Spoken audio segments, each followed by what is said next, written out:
Good morning. This is Taylor. I'm with Hack & Company at Remax River City. We are a real estate team in Edmonton, Alberta, which is probably the most relevant city across Canada for real estate right now. There has been so many things going on, including migration like we've never seen before. We haven't seen it like this, not just in Edmonton, not just in Alberta, but Alberta is drawing people pretty much compared to anywhere you can draw a dotted line on the globe right now, and it has energized our real estate market. Now we're kind of decoding a little bit about what was happening in June, and I want to introduce you to some of my teammates here. This is the HACK&Co team. Good morning, everybody. How you doing? Pretty good. That's awesome. You guys are looking good. And you guys have been all over the market recently. James, you are working on a listing this weekend. And when we talk about traffic historically in Edmonton, we would say on opening weekend, you were having a really good weekend if you had half a dozen showings. That's right. Where are you relative to that right now on your listing in St. Albert? I think we've had over 40 showings booked. Oh, okay, so that's got to be up like 6-7 weeks so far? No, like today is day number 2. Oh, wait a second. It's Friday today. It might be the second day on the market, but we call that day 1 on market because yesterday was day 0. Correct. Yes. And how many showings? Over 40 booked. Over 40 showings booked, and we have just broken about 24 hours since that property hit the market. Mm-hmm. Okay.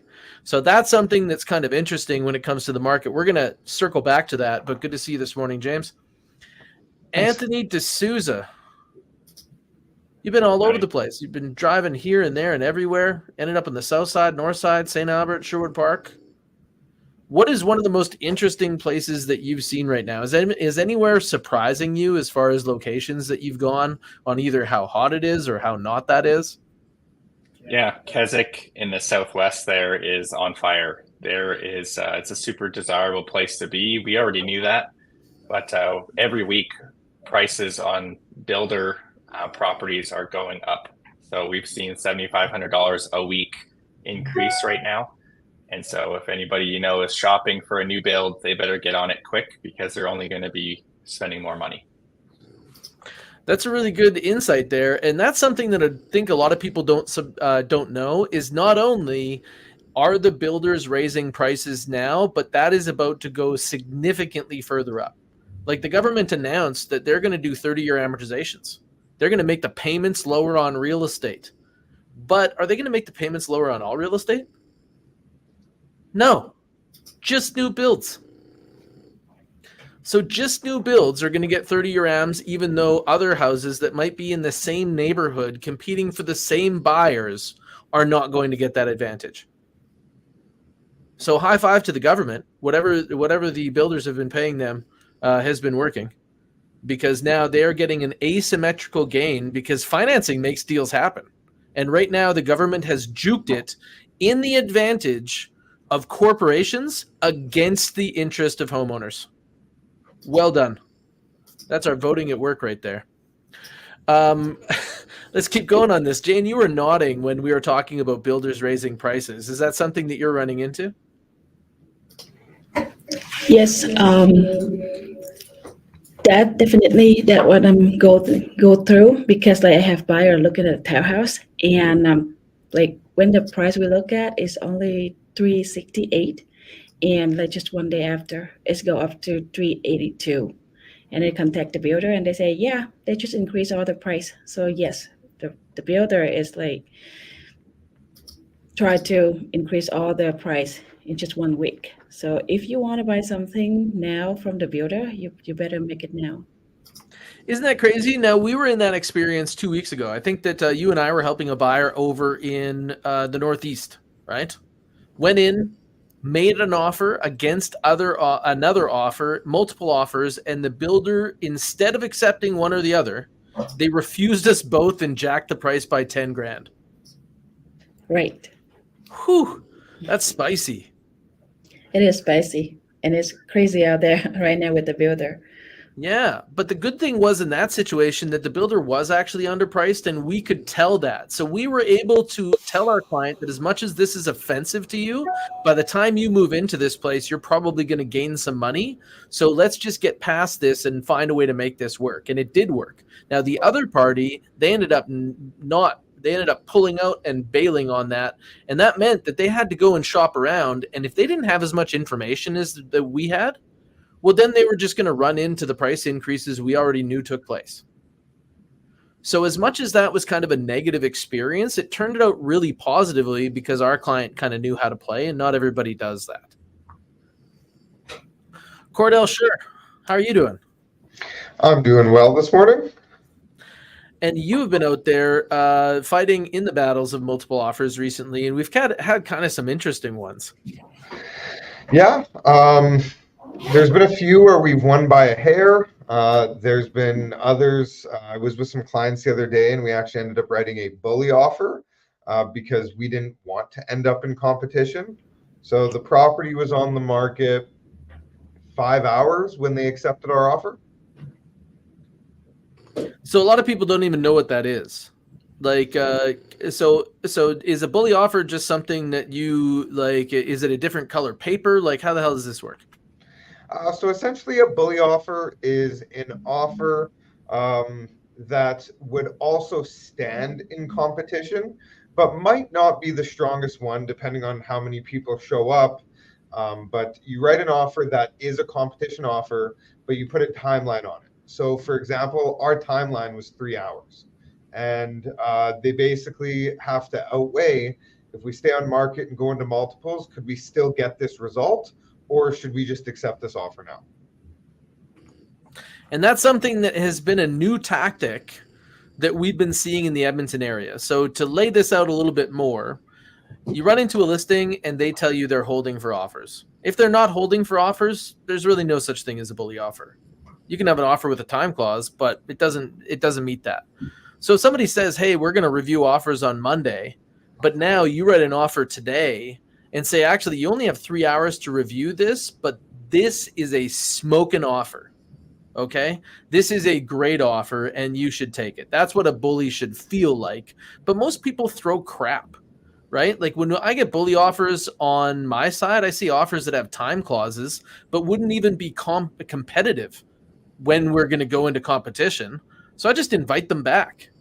You know what the saddest thing about a bully offer is? When somebody throws crap, and then it expires and they still want to buy the house.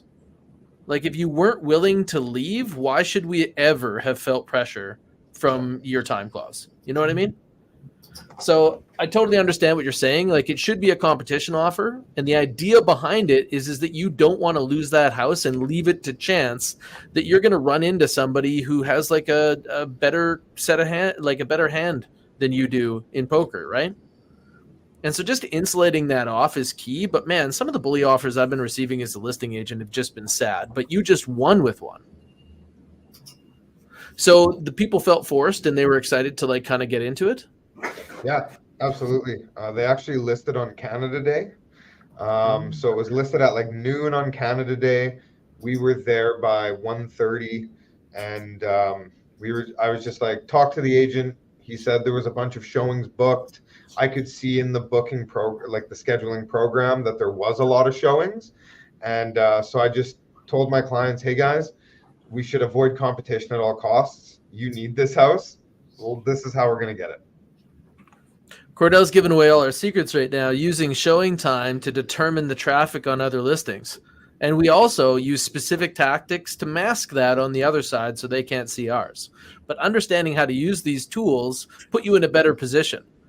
That other agent listing a property at noon on Canada Day, I have to say, it's kind of a hard foul. If all selling things is based on footfalls and eyeballs, to list at the most distracted point in the market, man, I think that's why you got it, and I think that seller lost money. Do you agree? Yeah. Well, way to pick up a win for our clients. That's awesome, Cordell. Ryan, you're on the listing agent side. You put together a package on the market. You set the neighborhood record in Calder at 15% over list price. And when you put that listing up on the market, how did your clients feel about, like, what was the first inkling they had that this was going to be a really different experience? Did they tell you about that?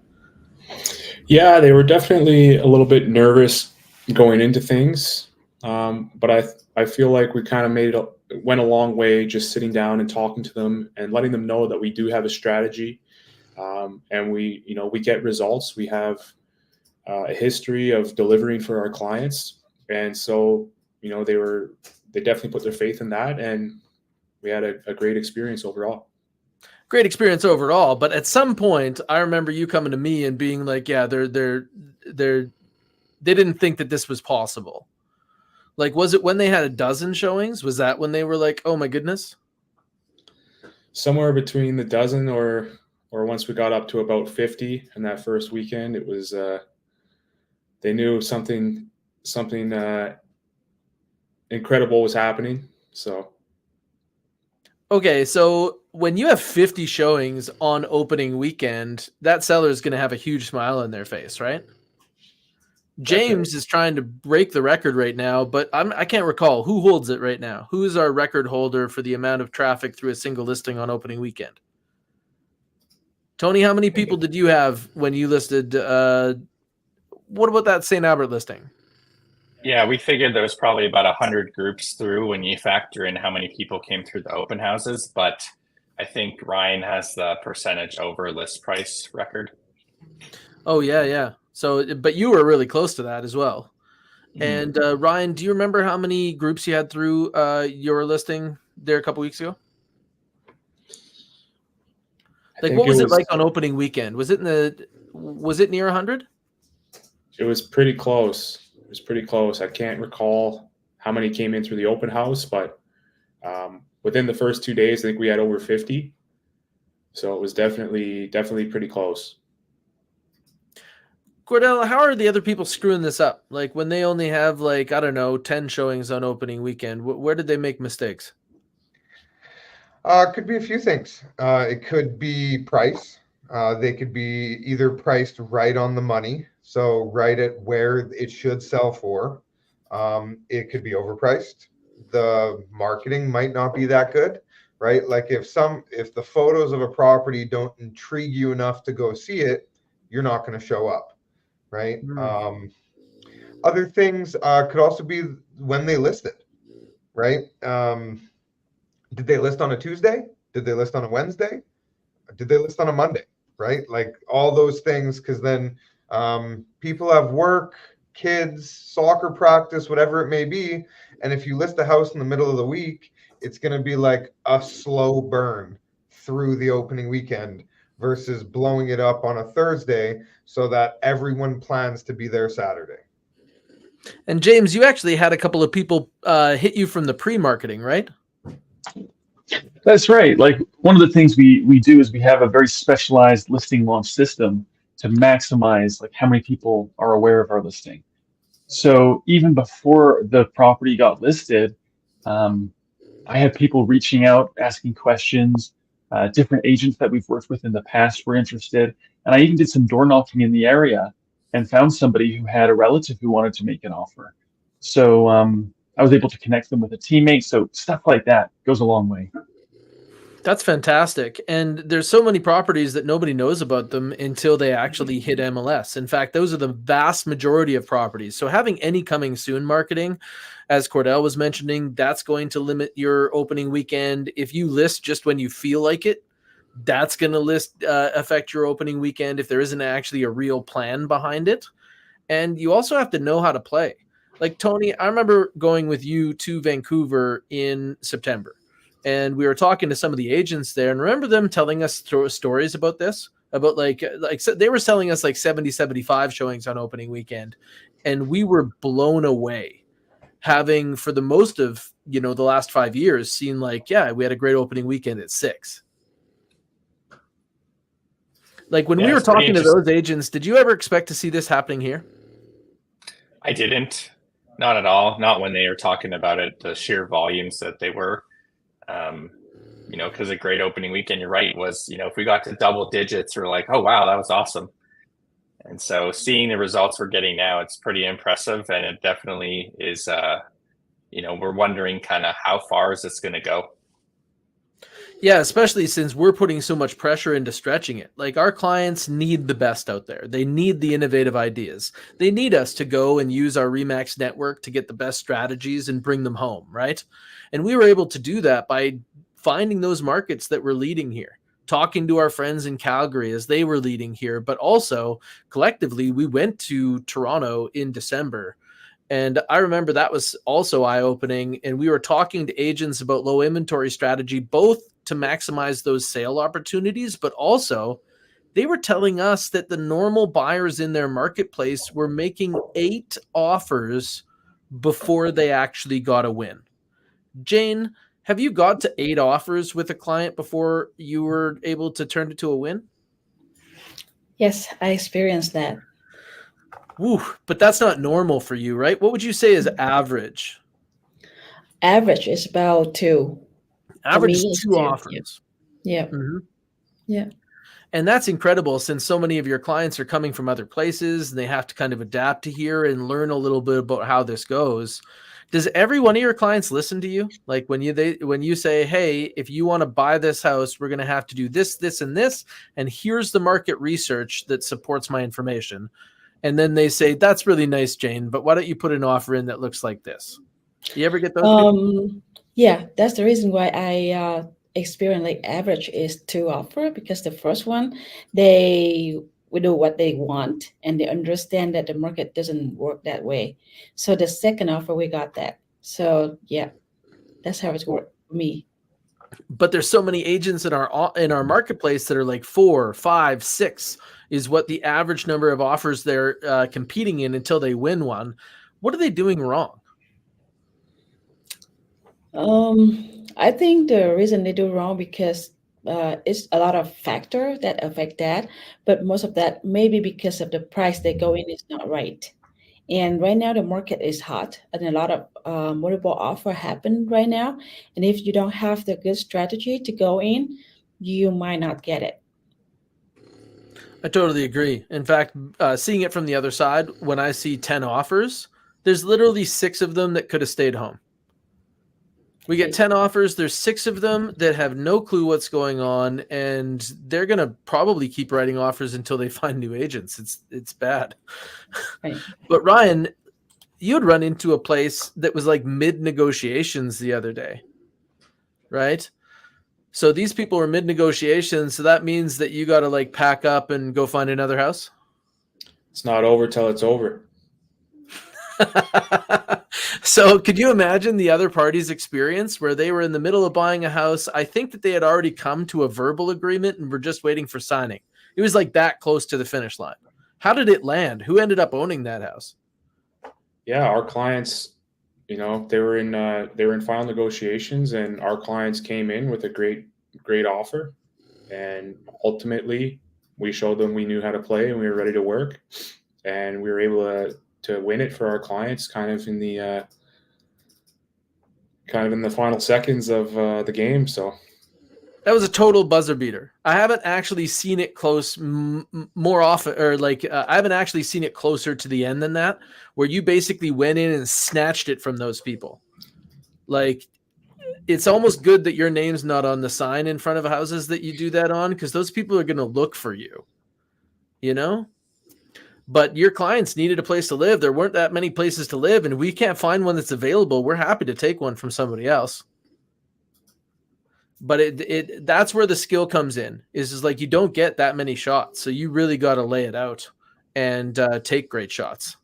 Now, James, you've been in a variety of negotiations here recently, some in multiple offers, some not in multiple offers. But didn't you just help somebody buy a property that was off market?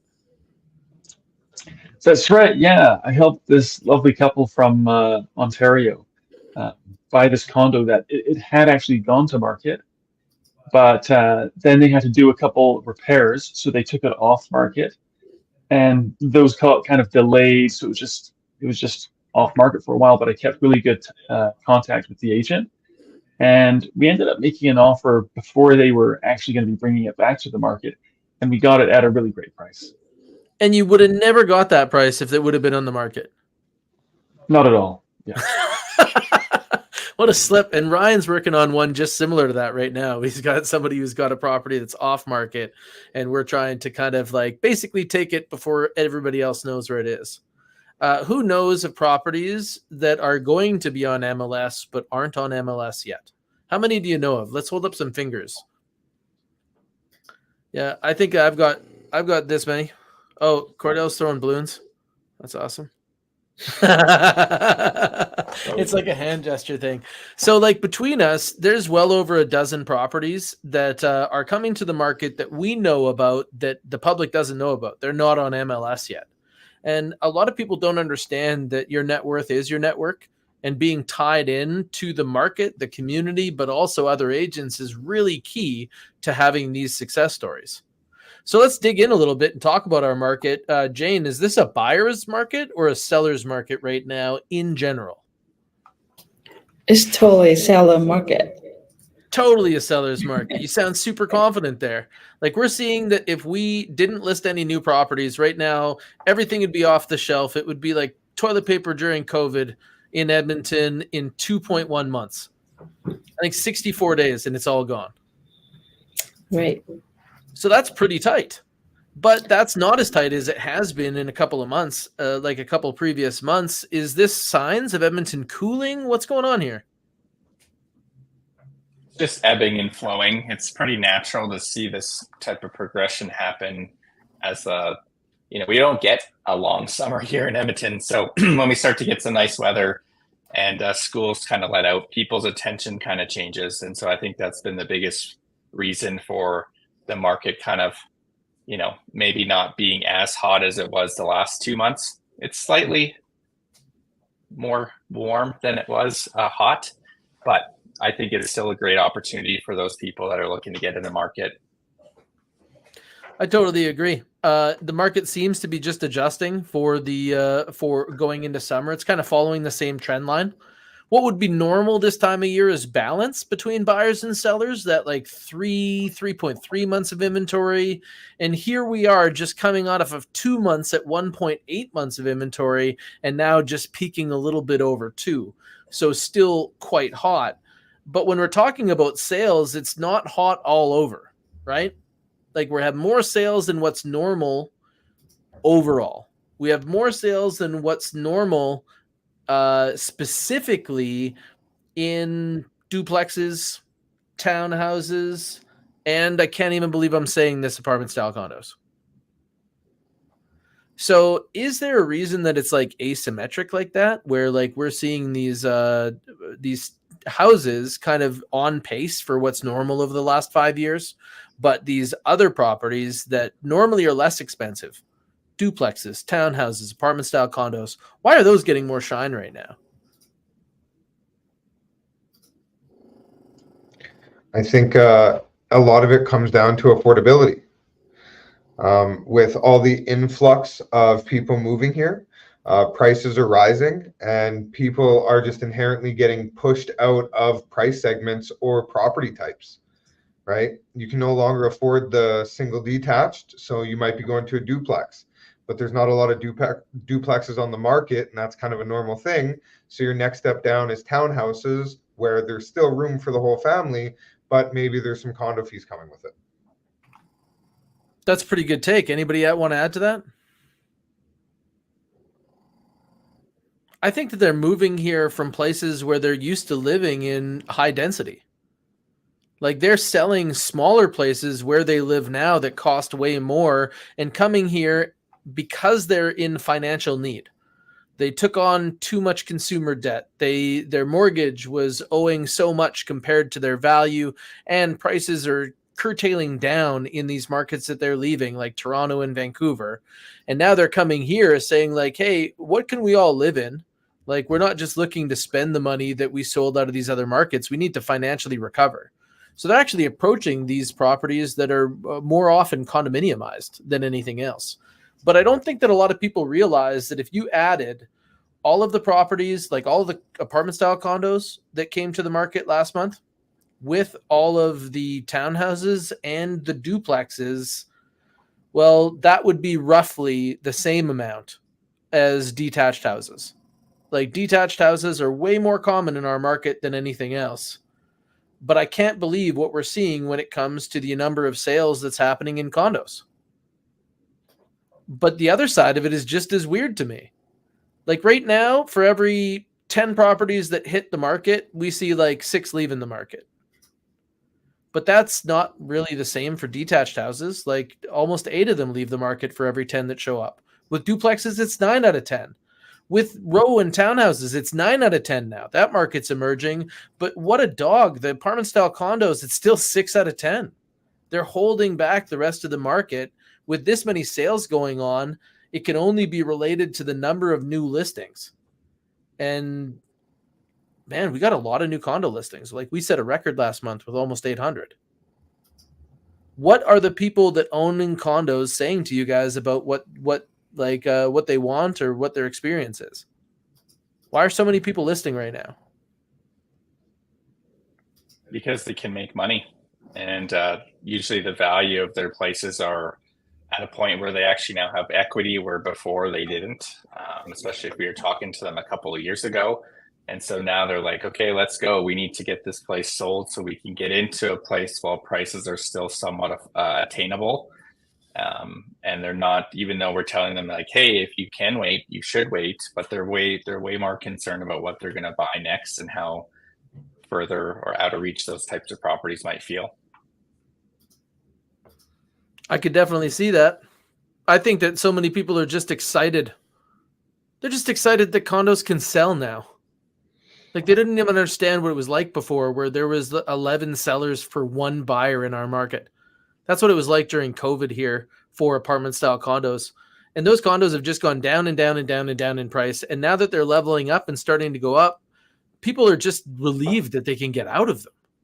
But this condo market is really kind of taking shape. And even though it looks a little bit dull statistically coming through June, what is it actually like when you're helping buyers in this condo market? If you're buying apartment style condos, is it as cruisy as it looks? Tony says no. You gotta be ready to act quick.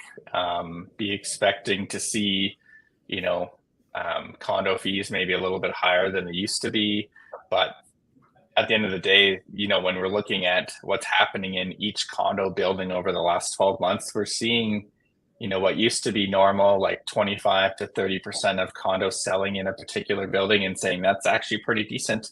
Now we're seeing 80, 90% of the units that are coming on the market selling. And so the stuff that's very nice, nicely presented, clean, you're jumping on right away.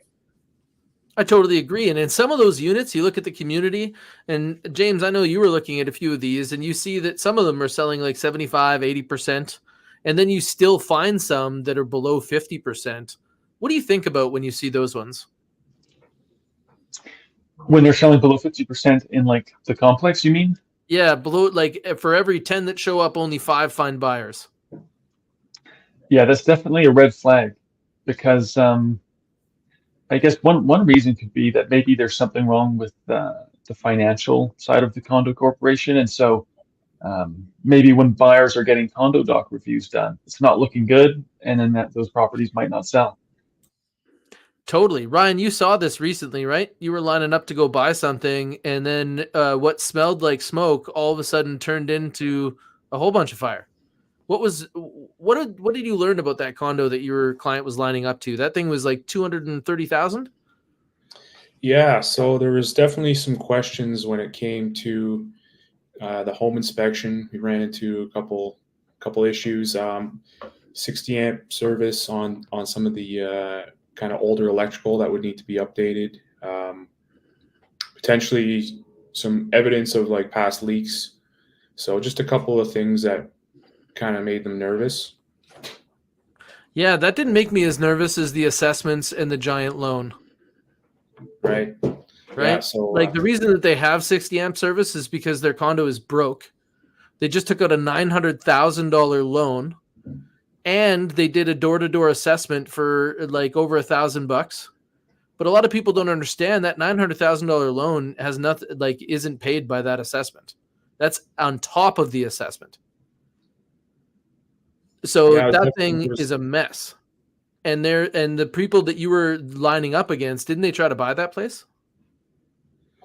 Yeah, there were some people. There was some interest, but they, I think once they had a look at the condo docs, they were a little bit more schemish. But that was your people, but there was another buyer there, and I think that buyer bought that place. Very likely. Yeah. So not everybody is able to see this. We're able to see it because we do so much tracking. Like everybody here knows what's normal for the amount selling in any community. And when it's not normal, it's most often the financial aspect of it.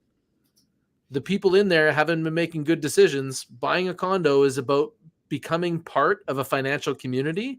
And some of these financial communities are run by people that they just don't make good decisions. Right? So that's not very good. But when we take a look at how long it takes to sell a property right now, that's around a month for the total market. It's less for detached houses, 29 days, 28 days for those duplexes, 25 days for townhouses. Everybody here said townhouses were hotter than they look. This is proof that they're trending in that direction. And 42 days for apartment style condos. And I know that sounds sluggish, but everything in condos seems to be sluggish, but I don't think for very much longer. I think that the big purge of inventory just came to the market for those people that were really looking to sell. And now we're going to see that slack starting to tighten up. But the thing I'm most excited about is the property ladder starting to work again. Do you guys know what I mean? Like in our market, you couldn't sell a $200,000 condo that had gone up in enough value over 5 years for you to go and buy a $300,000 townhouse. That $300,000 townhouse was more likely over the last 5 years to steal your down payment than it was to build equity for that house you wanted to put a down payment on. As soon as this slack at the bottom of our market in condos picks up and gains traction, all of the unlocks are coming. Right now, all the people coming to sell condos, most of them are just selling to get out of condos. They've already bought other houses. But that's going to change as soon as prices go up and people can move up that property ladder. And Edmonton is about to go really on fire here. And I think everybody around us knows it. But if you were to put your wish list out there, each of you, I want you to think in your mind of where you think that the gaps are. And think about your dream listing right now, just in area and price point. What do you think that the market doesn't have enough of that if you listed it tomorrow, it would be what James is dealing with right now? All right. Bungalows, Sherwood Park or St. Albert. If I had one that I could list next week in the 4 to 450 range, we're just going to make magic together. Let's do it. Tony's ready to set up a giant new listing experience. So looking for bungalows in Sherwood Park and St. Albert. Who's next? What do you think the hottest thing to sell is right now? I would say also bungalows, maybe in Beaumont as well. Oh, yeah. Yep. I know of one going up next week in Beaumont that nobody knows about yet. I'll piggyback off Ryan. Detached 2 stories between 5 and 6 in Beaumont. Those things are so hard to get your hands on. 5 and 6 in Beaumont, hey? Yeah. Tony, 2 years ago, that would have been like the easiest place to get something. Like those people would have been begging you to take that. Beaumont is, it's awesome. It's almost southwest Edmonton. So people are loving to live there. It's a nice community. Loving the proximity to the airport, especially if they're moving here from somewhere else and they think they're going to be going back to visit quite a bit. Jane, what do you think? Find it's the place to get away from the heavy density while still being very close to the city, right? That's what I'm seeing. They got a great golf course, huge houses. It's really nice. Talking to some of these people from like the Toronto area, they're like, okay, we just need to be within an hour and a half of downtown. And it's like everybody's within an hour and a half of downtown, man. Like everybody's within like 40 minutes of downtown. What are you talking about? But they're used to that from where they come from. So Beaumont must look easy and breezy. Jane, what's on your wish list? 2-story in Southwest Edmonton, 2000, built 2000. So anything in Windermere, Keswick, Glen Riding, around that price, around like 5 to 6, like it's gonna go quick, like in a blink. Oh yeah, lots of offers there, right? Yeah. Brian, got anything on your wish list? Yeah, I'll say maybe 2-story in the south end, something with a suite. I mean, we got a ton of people looking for basement suites right now, so anything like that is going to just fly off the shelf. Suites are hot right now, and places that can become suites. James, Yep. what's on your list? Pretty much all of the above. I think everybody nailed it. So if your teammates go out there and get their wish list, you'll be laughing. Yeah. Well, I have to say that if I wanted to bring something up and make it to be mega, I would be looking for that 2-story about 550 in Sherwood Park. I'm talking something from the mid 2000s that's been upkept and maybe even repainted to be the current color selection. But like that type of stuff is really attractive right now. There's so many people moving in that can't find it. So mid 5s in Sherwood Park, I think, is hot. All right. Well, thank you so much for recapping a little bit about what happened. We're going to be sending this out to our database with an email that actually goes through the nuts and bolts of what happened in the stats. But we always like to share the stories with you of what's happening in Greater Edmonton area real estate. So right now, we would say that if you're a buyer in the marketplace, you're going to very likely be competing. So get ready to compete.